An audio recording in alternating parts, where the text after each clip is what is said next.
Hello everyone, this is another Why I'm No Longer Vegan video response, and this is by someone I've never heard of called Amanda Castillo, and she, she, she was never vegan. She should call this Why I'm No Longer Plant-Based, um, and I've never heard of her, but it's just another rambling video of excuses of why she decided to go back to paying for the rape and torture and murder of animals. So let's just talk about and react to her nonsense. I have not been vegan for the last 4 months. It was something I really just needed to figure out on my own because I didn't know if this was something I really wanted to do long term. I was testing out different foods. I wanted to see how my body reacted before I even said anything online. And I can now confidently say that I feel better and I think this is the right decision for me. Okay, those things right there prove that she was never really vegan. She was never really in it for the animals. It was just a selfish pursuit to see how she felt. You know, if it sucks, I can always go back to paying for the rape and torture of animals. And she was never vegan, and it was just a narcissistic pursuit for her. And she probably did it for the fame reasons as well, because when she did it, it was 9 years ago. The whole Raw Till 4 movement was in motion with Freely the Banana Girl, which I like Freely the Banana Girl. I think that she's a true, vegan. We're never going to see a Why I'm No Longer Vegan video by her. But it was just a narcissistic pursuit for this other lady. And there is one big flag that makes me think makes me think of where all of her problems come from. So let's keep watching.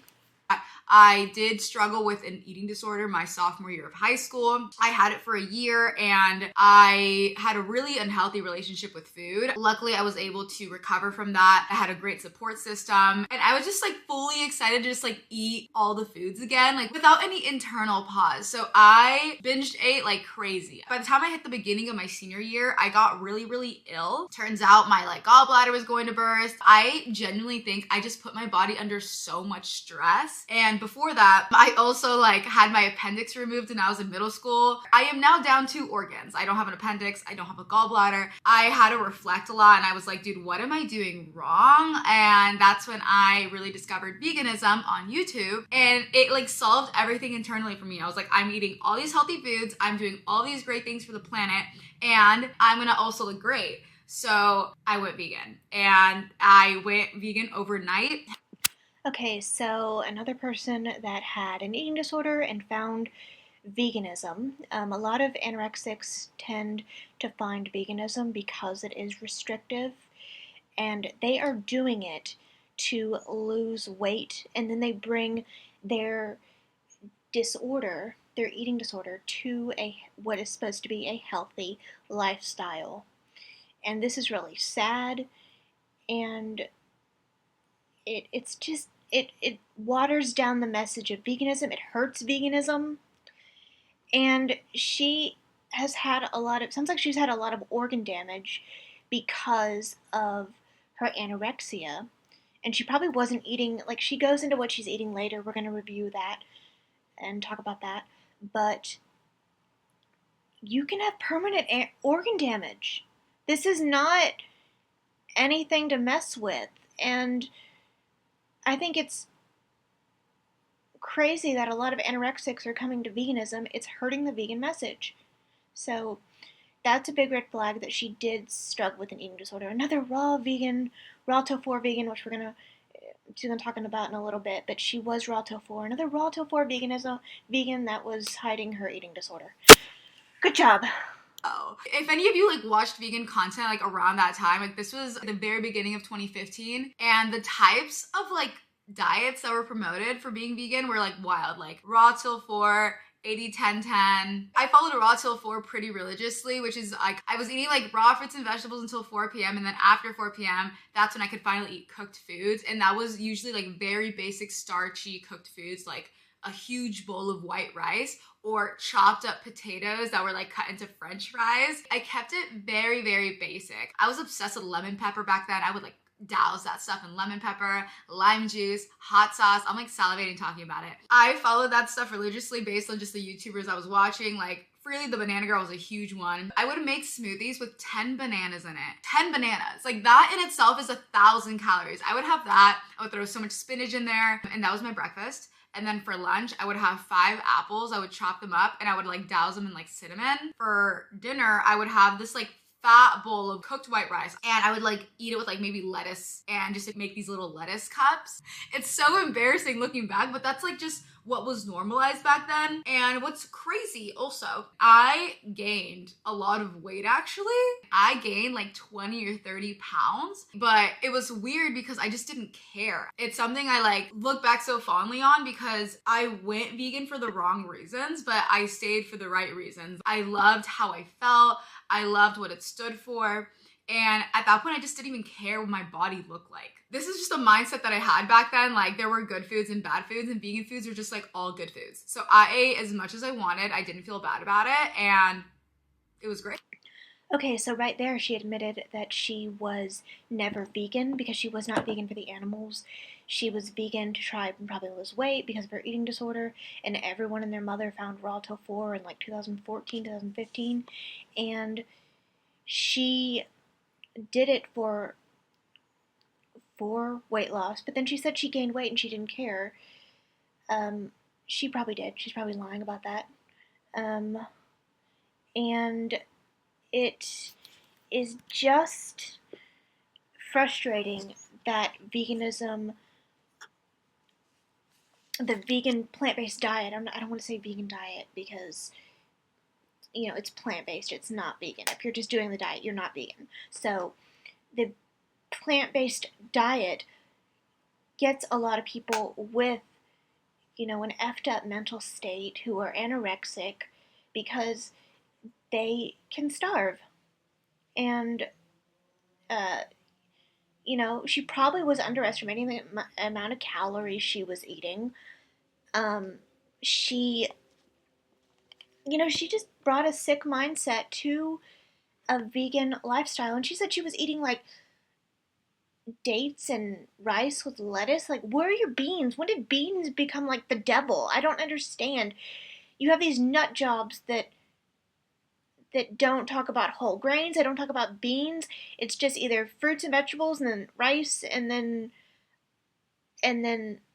nothing, and then that's where your problem comes in. It's just ridiculous. It is ridiculous that she brought her sickness to a vegan lifestyle. And oh my gosh, it's the same stuff. Around my senior year of high school as well, that's when I was like also deep into making YouTube videos. All I cared about was veganism. So I started doing a lot of what I eat in a day videos that skyrocketed my channel. Like people just loved my vegan content. It was a weird thing for me because it was such a new diet for myself, but then at the same time people were like looking to me. What do I eat in the dorm? Like how am I navigating this diet in college? And honestly, guys, like it was so hard back then. Like I am so shocked I was even able to be vegan like all 4 years of college. The options were not great. I just ate whatever I had in my dorm room. I had a lot of like rice rolls, almond butter, dates. I had a lot of dates. I had like frozen veggies in our mini fridge and I would like throw it in the microwave, and I had a little mini rice cooker. I would make like so much rice in the dorm. It was a tough thing for me to do, but I loved it so much so I just didn't care. You know, I just really enjoyed being vegan like all throughout college. Okay, so she is still mentioning a lot of the same foods. She's mentioning her, you know, her vegetables and her rice, which I don't mind. She's not mentioning whole grain rice, which is not good. She's mentioning a lot of white rice, which is devoid of nutrition. But then she did mention almond butter, which almond butter is expensive. How can you afford that in college? What the hell? And then she talked about how she was obsessed with vegan YouTube. So she wanted to be the next Fraley the Banana Girl, and that wasn't profitable. So, she quit and she feels like she has to make all these excuses in order to, pander to the non-vegans out there. Um, what happened to whole grains? What happened to beans? When did those become the devil? Like, come on. I mean, people don't take the time to learn things. They just jump in and they don't take the time to learn things. I'm still learning stuff. I'm still reading about vegan. I'm still reading from vegan literature, and I'm still learning from nutritionfacts.org and Dr. John McDougall. I'm not really the biggest fan of John McDougall. R.I.P. my friend. Um, but I'm still learning things. You've got to learn things. You can't just, I don't know, you just can't be stupid, these people are stupid. These people, they don't know how to eat anyway, and then they go vegan and they still don't know how to eat. I'm getting frustrated. Also just wasn't like eating a lot of protein back in the day. Oh god, the protein argument. This has been debunked years ago. It's been debunked since the 80s, since Frances LePay. She created this protein myth with her book, Diet for a Small Planet, I believe it's called, in the 70s, because vegetarianism was really big. And she created this protein myth, but then she debunked it and said she was wrong. She said she learned more and she was wrong. But this myth is still proceeding. There are vegan bodybuilders who seem to get enough protein. There's Hench Herbivore. There's Vegan Gains. There's Patrick Baboumian. Baboumian. They're vegan. They don't harm animals. This protein myth just needs to die. We need to start, when they say protein, usually when people say protein, they mean animal carcass. So we need to correct them and say, animal carcass, I think. So protein myth is ridiculous. But she did end up going to a doctor, and it's kind of something interesting that I found interesting about when she went to the doctor. So we're going to see what happened next, and she went to the doctor.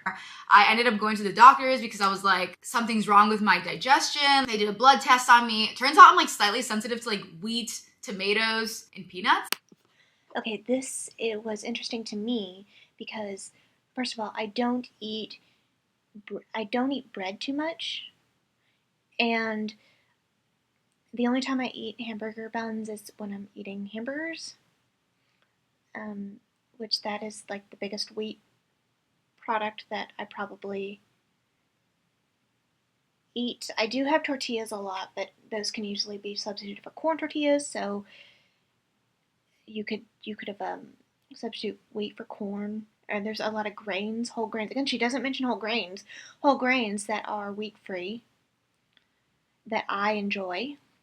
And then also, I don't like tomatoes. I don't have a problem with them. Like, I don't break out or anything. I just don't like them. And I've tried them as a child. I've tried them as an adult. I'm not a big fan of like whole tomatoes. I like salsa and I like hot sauce that probably has tomatoes in it, and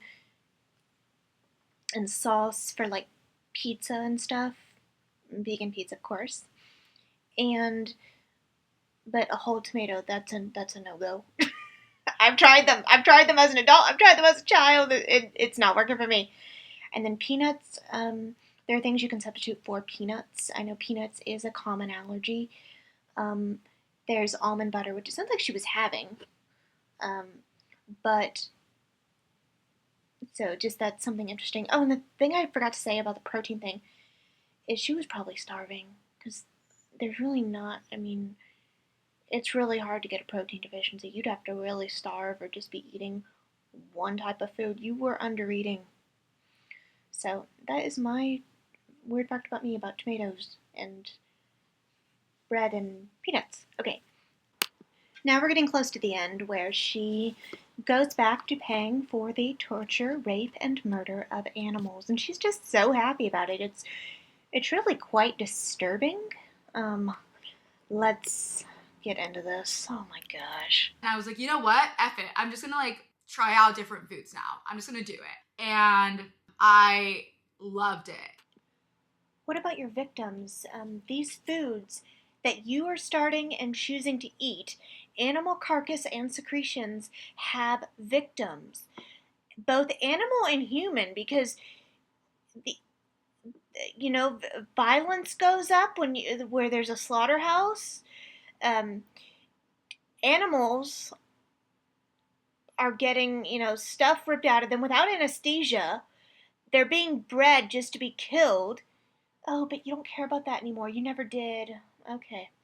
So you don't care. You're just like, I love it going back to eating tortured rotten carcass. It's great, right? It causes heart disease and saturated fat, but it's okay. It's normal.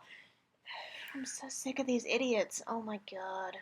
It was insane to me, like how much my body just took it in. The way I had no stomach ache whatsoever, the way my stomach just remained flat, like it digested it like no problem. My body is now reacting in the way it should when it comes to food. I'm eating it, it's digesting properly. I'm feeling energized because of my food. I'm feeling full longer throughout the day. It's just been such a game changer for me. Okay, she ate the carcass and secretion that are full of calories, and she magically felt better than when she did eating her stupid plant-based diet. Like, who would have guessed that would happen? I mean, oh my gosh, these people are morons. And speaking of game changers, you might want to watch that video. It is a documentary about how you can be optimal and succeed as an athlete on a plant-based diet. So you might want to give that a watch before you start saying that you couldn't get enough protein. Okay? I was also studying nutrition in college. I worked with a really great dietitian and I learned so much about different types of diets out there, like based on your genetics, your blood type. I really learned that different people require different nutrients. Okay, so she's doing the appeal to authority fallacy, and that dietitian sounds like a quack. If she's even, I don't know if she meant nutritionist or dietitian. I'm not sure if she meant dietitian or nutritionist, but the blood type diet, that's a joke. Um, and then genetics, they've done research on different generations that have come over here, and the youngest generations that are eating the standard American diet, they're just as sickly as your average American. So genetics is bull. Um, and then she's doing the appeal to one nutritionist, but the American Dietetics Association says that a properly planned vegan diet is suitable for all stages of life, including pregnancy, adulthood, athletes, nursing mothers. And this is like a 400-page peer-reviewed study I printed out for a project I was doing in graduate school. So she's doing oh my gosh, she's an idiot. She's an idiot. And right now, I'm really just enjoying this time in my life where there's no stress on food. I love having my freedom back, really enjoy the social aspect of food. I'm able to go out with my friends, like not even worry about it anymore. I really want to just start incorporating more foods in my diet and I want it to be no stress. And that's just something that I think my body needs right now. Okay, lastly, she's talking about how free she feels. How do you think your victims feel being caged? And having their teeth ripped out, and having their babies being taken from them, and chickens are being ground up alive, and she's just thinking, oh, that's just a way to incorporate more food. But your food has victims. Your food has victims. This is ridiculous. And then she talks about, oh, it's so easy to go out to eat. You know what? You can go out to eat and order and not have any carcass or secretion on your plate. And then she just ends by saying, thank you for all your support and subscribe to the new diet. And it's BS. And so let's recap here. This person is a moron who had an eating disorder, which is very tragic. and found a vegan diet when she had an eating disorder and used veganism to probably hide her eating disorder and didn't eat correctly because she had an eating disorder and she was hiding from it, and then stopped being, she was never vegan, but being plant based, and gave up on her supposed ethics, and now she's going back to paying for the rape, torture, and murder of animals again. And some documentaries I suggest that you watch is Land of Hope and Glory, Earthlings, Cowspiracy, and What the Health, if you want to know about the health aspect of it, and Eating You Alive, that's a good one. I might make a video of my favorite vegan documentaries. Um, so let me know what your favorite documentaries are, and let me know what you thought about this video. Were you upset that she quit vegans? I didn't even know who she was. I just found it. Okay, so I will see you all in the next video, and let's be kind to animals today, okay?